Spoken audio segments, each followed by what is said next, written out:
ఆహార ద్రవ్యోల్బణ సూచీలో మెయిన్గా ఈ సూచీని 2009 సంవత్సరం నుండి ఉపయోగిస్తున్నారు. 2009 సంవత్సరం నుండి ఉపయోగిస్తున్నారంటే ఈ సూచీలో ప్రాథమిక వస్తువుల జాబితాలో ఆహార వస్తువులు తీసుకుంటారు.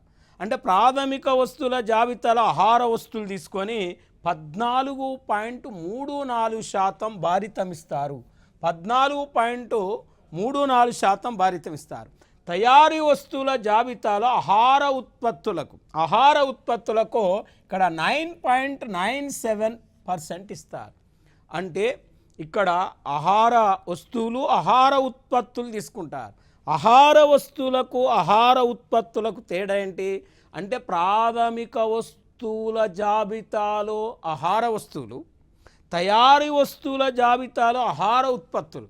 అంటే ఫుడ్ ప్రోడక్ట్స్ అని ఇక్కడ రెండు తీసుకుంటారు.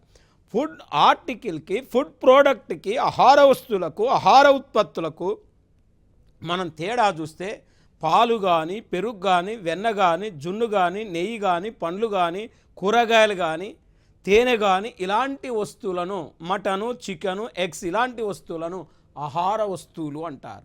ప్రాసెస్ చేయబడిన అంటే పాల ప్యాకెట్లు, పెరుగు ప్యాకెట్లు, మజ్జిగ ప్యాకెట్లు, వెన్న ప్యాకెట్లు, జున్ను ప్యాకెట్లు, తేనెకు సంబంధించిన ప్యాకెట్లు కాకపోతే డబ్బాలు, తర్వాత మనం మటన్ పచ్చడి, చికెన్ పచ్చడి, డ్రై ఫ్రూట్స్ ఇట్లాంటి అంటే ప్రోడక్ట్స్ అంటే మ్యానుఫ్యాక్చరింగ్ వాటిని ఈ తయారీ జాబితాలో ఆహార ఉత్పత్తుల కింద తీసుకుంటారు. మొత్తానికి రెండు వస్తువులకు కలిపి ఇక్కడ 14.34%, 9.97% అంటే దాదాపు ఇక్కడ మీరు చూడండి, మనం చూస్తే ఇక్కడ 24.31% భారితము ఇక్కడ ఫుడ్ ఇన్ఫ్లేషన్ ఇండెక్స్కి ఇస్తారు. ఆహార ఉత్పత్తులకు